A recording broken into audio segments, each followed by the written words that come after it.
Hello, this is Mrs. Samuels. Welcome back to my channel. I am going to go over some pretty intense order of operation problems. We're going to kind of simplify these expressions, but they do have exponents. So it's going to take what we did in the last video into like the other extreme. Okay, so I gave you the basic properties with the last one, and this is going to really level it up. So this is kind of like as hard as it gets. So when you look here, just a reminder that when you are dealing with exponents, when you are multiplying with the same base, you will add the exponents, and when you are dividing, you are going to subtract. So we are still going to simplify this expression using the order of operations. So first I'm going to work inside of the parentheses. So inside the parentheses, I have this coefficient, I have an x, and I have a y. So there's nothing inside the parentheses I can do quite yet. So I'm then going to see this little 2 up here, this exponent of 2. And I'm actually going to distribute the 2 to every single thing inside. So this will become 2 squared. 2 times 2 is 4.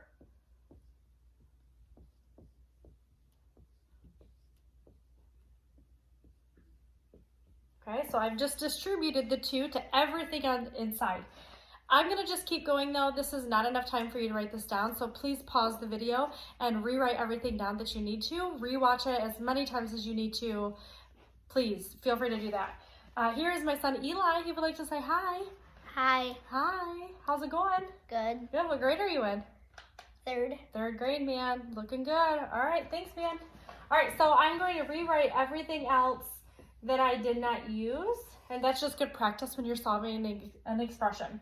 So I'm going to first simplify. Again, I just did my parentheses. Now I need to deal with my exponents. So I see I have an exponent here. When two things are smushed together, it's multiplication. So I'm going to have 3 times 2. So I'm going to still have that 4. 3 times 2 is 6.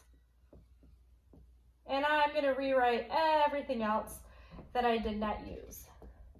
Now, I know that every single one of these in between here, even the ones that don't actually have the dot there, that we're multiplying straight across. So we can actually use the commutative property, meaning that we can put them in any order we want because it's still going to be the exact same thing.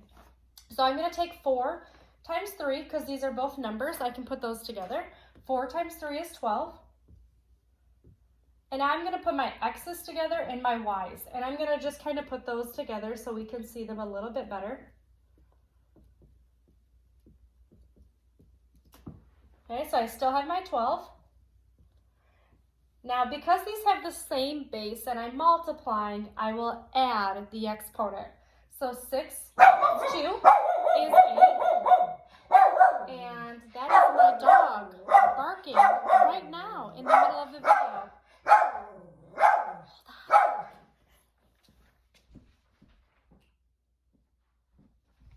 Okay, I'm back. She saw a dog. All right, now we have our y's here. Because these are the same base, I am still going to add. So I'm going to have 2 plus 4, which is 6. And then I look here, I have a 12, I have my base of x, and I have my base of y. I can't combine any like terms, I can't simplify, so I am now done. Okay? Now again, feel free to pause this video right here if you are not done with that. I'm going to erase this and we're going to do another one.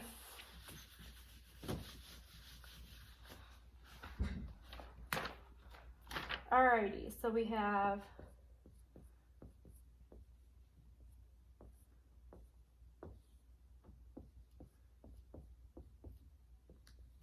okay. Again, I'm going to apply my order of operations. I'm going to work inside the parentheses first. Inside here, I have a number, an x, and a y. Those do not go together. They're all separate, so I'm done with my parentheses. I'm now going to apply any exponents. So I see that I have a 2 on the outside, so I am now going to distribute. This becomes 4 times 4, which is 16.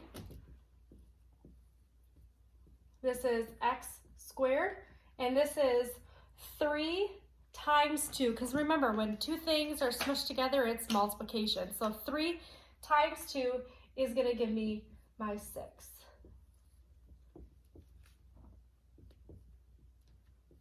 Okay. So I'm rewriting everything. I'm going to give you a moment to do that.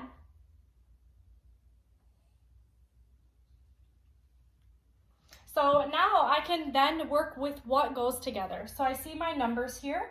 I can divide these. 16 divided by 4 is 4. And here I have x squared divided by x to the first power. And when I'm dividing, I'm going to subtract. So this becomes 2 minus, and there's 1x here, so I'm going to minus 1. And I'm going to do the same thing here. 6 minus 5. Okay? And you can hear my dog being extra right now, so I appreciate that. That's fun. All right, 2 minus 1 is 2. Just kidding, it's 1. So 2 minus 1 is 1, so this will be x to the first power. And 6 minus 5 is 1. And you could either write it like this, or you could write it down like this. Okay? Again, feel free to pause if you need to, and we've got only one more to do.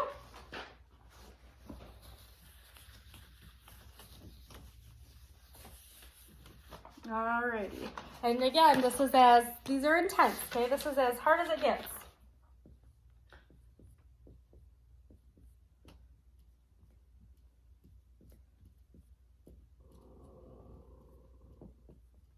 Okay, I'm going to give you a second to copy that down.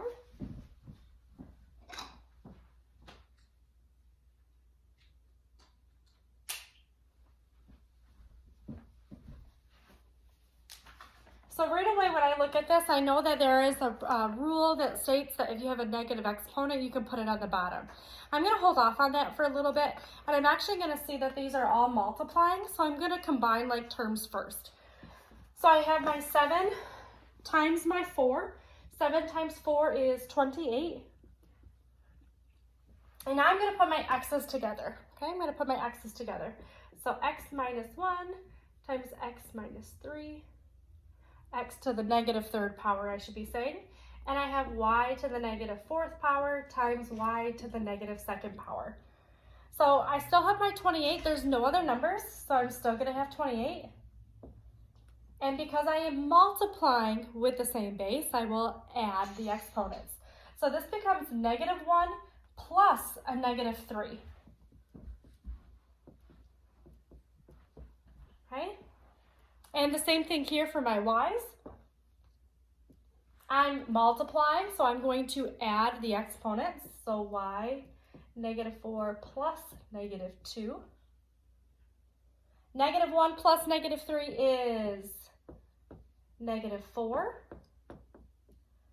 And negative 4 plus a negative 2 is a negative 6. Now, I don't want to leave my answer like this because there are still negative exponents. I do actually now want to put it on the bottom. So this will finally become, the 28 will stay on the top in the numerator. And I'm going to have x to the fourth power times y to the sixth power. And this is your simplified expression from the top. All right, guys, if you have any questions, you know where to find me. Have a great day, and I'll see you later.